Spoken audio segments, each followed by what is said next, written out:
Tonight on To The Point, the Maui wildfires kill more than 90 people. Officials warn the effort to find and identify the dead is just getting underway. How you can help. After sitting empty for months, why the county is now ready to welcome people into these tiny homes. And what Governor Newsom says that he's doing to invest in students' futures. Good evening. You're watching To The Point. I'm Alex Bell, and we start with breaking news. A Georgia grand jury has just returned 10 indictments against former President Trump in the 2020 election interference case. We are standing by for more information from ABC News. We'll bring that to you as it comes right into our newsroom. But we start in Maui tonight. The fires on the island are now considered the deadliest in modern U.S. history. Nearly 100 people have been found dead, and that exact number is expected to grow. And if you would like to help people in Maui, you can scan the QR code on your screen right now to make Red Cross donations. Tonight, a FEMA map shows more than 2,200 structures are damaged or destroyed in and around the historic town of Lahaina. The estimated cost of the damage is about $5.5 billion. Questions remain if evacuation warnings were issued as more survivors share the horror that they endured for hours. Video recorded from people caught in the wind-whipped fire last Tuesday shows how they huddled against the seawall. The firestorm forcing people to run to the water for safety. A Lahaina resident recorded this video. He says he tried sending to his family as he feared he was not going to survive. If I don't make it through this, I love everybody. You saw basically embers falling from the sky. You witnessed your car blow up in front of your face. How would you best describe what you went through? Hell. I could honestly say I've been through hell and back. But I came so close to giving up. And the gentleman on my right and the gentleman on my left didn't survive. Mick Fleetwood from Fleetwood Mac lives in Maui. He chartered a plane back to the island from Los Angeles with supplies. We'll come out of this and come back like other communities have done. And this is now one of those communities coming back from complete and utter devastation. Mick Fleetwood's restaurant in Lahaina burned to the ground. Tonight, emergency crews are still going block by block searching for remains. Hundreds of families are displaced, and FEMA workers are helping them find places to stay. Our focus is on making sure that we are doing everything we can to account for everybody that has been unaccounted for. And the president has given me the space to make sure I'm bringing in all of the appropriate federal personnel and resources to do that. Our Becca Habecker joins us now. And Becca, we know that Californians are among just some of the people that are really, aiding FEMA in their call to help. Yeah, and all of them are experts in what's called urban search and rescue.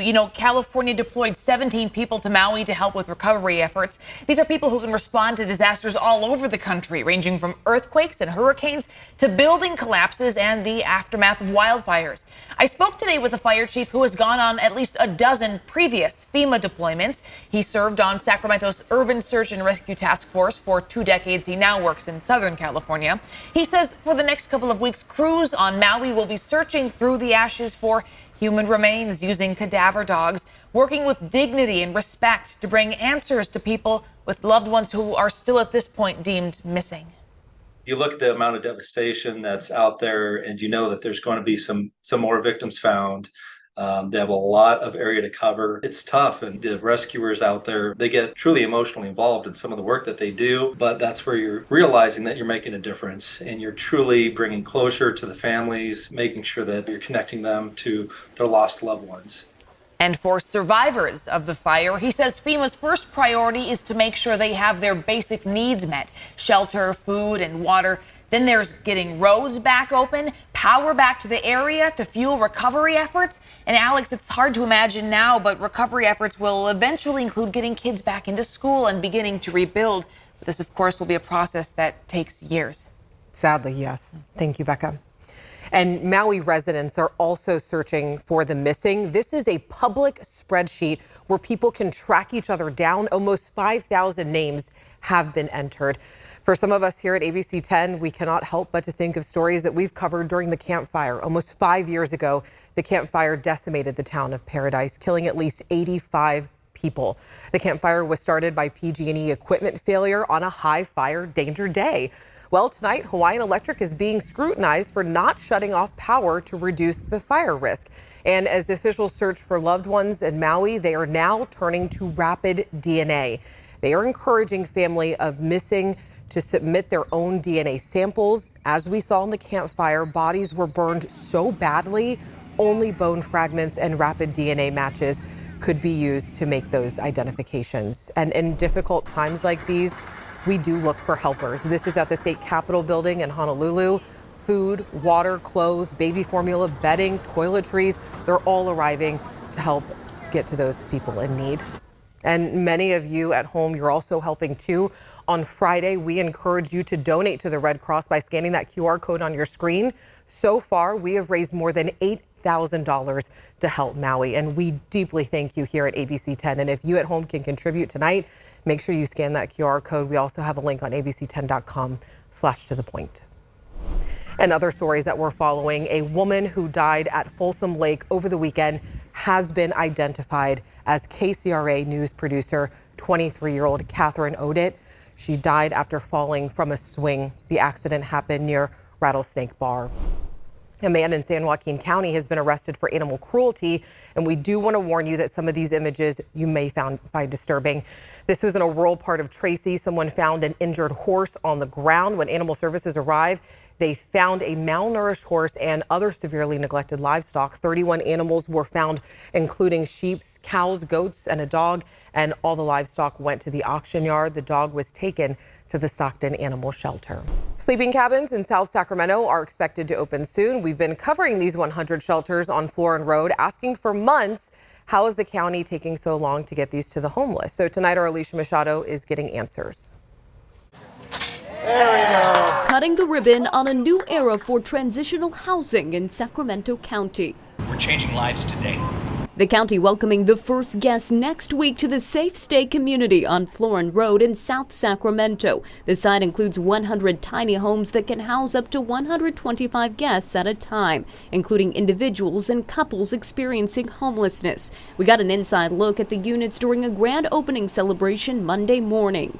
This is a one-stop shop, meals, bathrooms, laundry, those sorts of things. Also services, including addiction and mental health resources, job training, and rehousing services. The county says they will first invite unhoused folks who already live in South Sacramento. By doing that, we know we're going to reduce the impact on the community, but most importantly, help people on a trajectory into ending their homelessness quicker.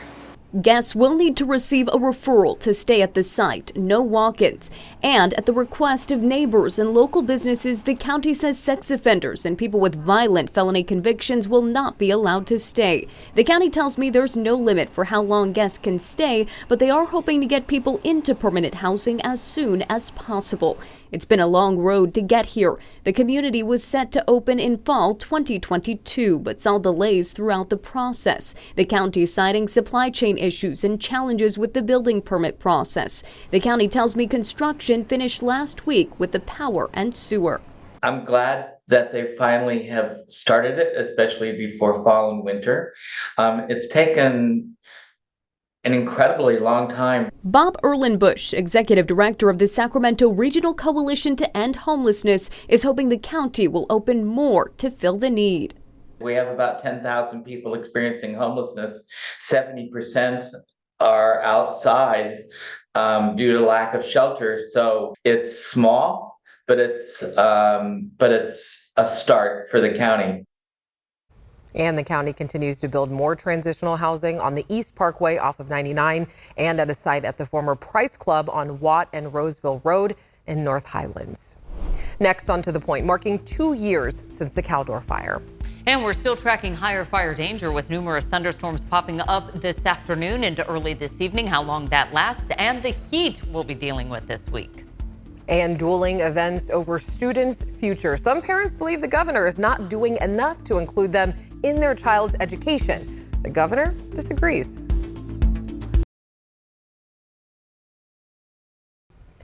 Today marks 2 years since the start of the Caldor fire. The wildfire forced thousands from their homes and threatened Lake Tahoe. At one point in the firefight, the fire grew more than 10 times its size in just 2 days, burning down the Sierra at Tahoe Ski Resort and many homes along Highway 50. Now, 2 years later, Rebuilding continues in Grizzly Flats, the community closest to where the fire started. A father and son were later accused of starting the fire. They have pleaded not guilty.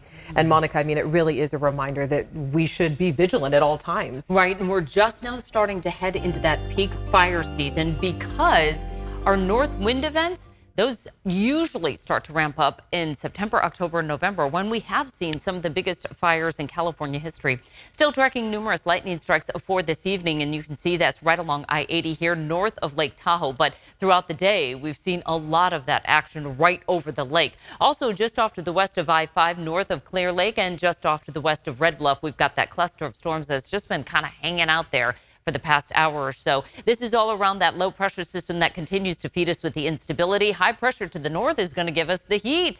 So we've got a lot going on here in the forecast. Extended period of thunderstorm risk will continue through Tuesday for the Sierra Spine all the way through Northern California, but that higher fire risk does shift ever so slightly off to the west for tomorrow. In terms of our excessive heat, we've got that in place for tomorrow across the coast and in the valley. It's going to be our heat advisory through Thursday with highs up to about 108 in some areas. Average high 92. Highs today reaching the 100s. Tomorrow, we'll see even bigger heat. Highs near 80 for the Sierra, 90s and 100s down the hill. Across the coast, we've got a mix of sun and clouds. And again, interior areas, especially for some of those higher elevations, a chance of thunderstorms, 100s as we start to head inland. And that's widespread in the valley for tomorrow with those morning lows. Once again, pretty much on the warm side, close to 70 to get our Tuesday started. We'll see that again on Wednesday morning. Highs deep in the 100s. Getting a break, though, Alex. By the weekend, we're back near 90. Thanks, Monica. After the break, what Governor Newsom says he's doing to invest in students' futures. You picked this fight. We will not tire. We're here to fight you every step of the way. Fighting words outside the state capitol today. Lawmakers, parents, and the governor held dueling events over public education. Some parents believe the governor is not doing enough to include them in their child's education. The governor, he disagrees. Our Jeannie Nguyen joins us with more on what was said and the major investment that the governor has promised to make. Jeannie. Alex, Governor Gavin Newsom visited Elk Grove today, and he emphasized children's education and also how important it is that parents are involved the entire step of the way. But there are some parents in this state that say the governor does not care about parents' rights or the students. Have a good day. On this Monday at Miwok Village Elementary. Is this part of the meditation? Mental health was a main focus as students got some unlikely visitors. What are you working on? Governor Gavin Newsom and first partner Jennifer Siebel Newsom visited students as part of the state's public education transformation investment. Their visit comes as part of their effort to ensure all kids in the state have access to quality education, safety, healthy meals, and mental health care. Universal school meals, ensuring that no child goes hungry, with 2 free meals a day. And through Farm to School, we're making sure that those meals are fresh, nutritious, delicious, locally sourced. This is through the state's $4.1 billion community school investment that focuses on making sure parents and students are fully involved in having the best education possible. No school system in America requires more parental engagement and local control than the state of California. That is a point of pride, and it's a point of privilege for me to make that point. But even with their push, dozens of parents gathered at the Capitol to express their disappointment with the state's education system. One of them, Sonia Shaw, a Chino Valley School Board member. You're trying to shut parents up. It's not going to work. Just weeks ago, the Chino Valley School District approved a new policy that would require parents to notify staff if their child requests to identify with a different gender than is on their birth certificate. When it comes to transgender students and the LGBTQ community, these parents say they want to control on how these topics are brought up to their children. It's not that we hate anybody, it's just we don't want certain people's ideologies or anybody's, just like you wouldn't want me to teach your kid Christianity, Catholicism, be a Jew, be Muslim, any of that. You want to raise your kid, and that's all we're asking for. ABC 10 brought these concerns to Governor Newsom, but he continued to emphasize that parents do have the control. Or it's just so profoundly ignorant that they've been ginned up by outside agitators, which I think perhaps is a combination of this. And I'm deeply empathetic. Assembly Bill 5 is one of those bills that these parents have a problem with. It's the Safe and Supportive Schools Act, which would allow LGBTQ cultural competency training for teachers, and that bill is currently in the Senate. And Jeannie, I want to ask you, because, the governor is not just talking about investing in students, he's also talking about investing in families. Can you explain that? Yeah, today he also mentioned promoting generational wealth, and a career savings account will be opened for every low-income public school student with a $500 to $1,500 seed deposit, with the hopes of developing financial literacy. The California Department of Education has a program called CalKids. Yeah, and we have that link on our website at abc10.com/tothepoint. Jeannie, thank you so much. And a teacher shortage continues as more students head back to school. Today, the California Department of Education held a recruitment summit to hear about struggles that people are facing. The summit involved organizations to discuss teacher credentialing and pipeline programs. The state offered resources to help school districts recruit teachers. And the California Federation of Teachers called for more pay. So we can increase all wages for school employees by 50%, so that people can actually see that it is a livable career. And some of our local school districts are now offering hiring incentives. Stockton Unified attracted new teachers by offering some positions a $10,000 signing bonus. And new this school year, girls flag football is now an official high school sport. The CIF, the statewide body that oversees high school sports, will start allowing the sport in fall. Our Kevin John met up with a local team at Intercom High School. We are really out here 100-degree weather. Like, it's hot, and we are just dedicated to show all these teams that we are not playing this year. You got that right. The Intercom Tigers out of North Sacramento are looking forward to their inaugural season this fall, now that girls flag football is a CIF-sanctioned sport. Girls are very underrated. Like, we're so underestimated, and it's like we have a lot of talent. I know a lot of females that are better than a lot of males at a lot of sports. It doesn't matter if I'm a girl or boy, but if I believe that I can play flag football, and if I can give my 100% into it, and I'm fully dedicated to it, I can play any sport possible. The girls are coached by Terrence Leonard, who's no stranger to the school. He's been a football coach there for the last 15 years, and he's now looking forward to this new challenge. It's been amazing, to be honest, if I really tell you the truth.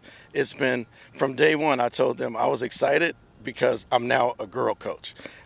I never dreamed and never thought that I would be a girl coach. Why should other teams fear the Intercom Tigers? Oh gosh, we got a lot to prove. Coach T being a 7-on-7 coach, he's got a lot of pressure on us, so I think we'll be good. You guys better watch out. We're coming. And we just want that championship at the end of the day. So y'all better watch out for us and stay tuned. All right. And Intercom's first game is on next Monday night against Mira Loma. The flag football championship games will be held at the end of the year.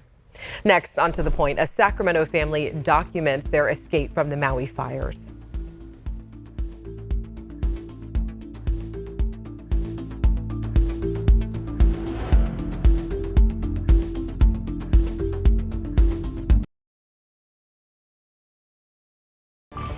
Breaking news in Georgia. A Georgia grand jury has returned 10 indictments in a 2020 election interference case. At this moment, we do not know who has been charged in this grand jury case. We are standing by for more information from ABC News. We'll bring you the updates as they come into our newsroom. And we continue to cover the deadly wildfires in Maui. At least 96 people are dead. And coming up tomorrow on To The Point, we're sharing one local family's race to safety. They documented the journey from knowing there was a fire to getting to shelter. And they say being from Sacramento helped them know what to do as flames approach where they were staying. So tomorrow, we are also talking to CAL FIRE about the impact of this catastrophic event. I think we all need to take this opportunity to reflect on how prepared we are to leave. We all live in an environment where rapidly expanding fires do occur, and we've all lived in it for some years, so hopefully everybody has a plan and is ready to go. Our coverage of the Maui fires continue tomorrow right here on To The Point. Before we go, I also want to say that many of you watching at home are helping Maui. On Friday, we encouraged you to donate to the Red Cross by scanning that QR code on your screen. So far, you have raised more than $1,000 to help Maui. We thank you from the bottom of our hearts here at ABC 10. And if you at home tonight can contribute, make sure you scan that QR code on your screen. We also have a link on abc10.com/tothepoint. As always, reach out. Let us know what's going on in your community. I've got Instagram, Facebook, or you can always send me an email at tothepoint@abc10.com. Have a great night. I'll see you tomorrow.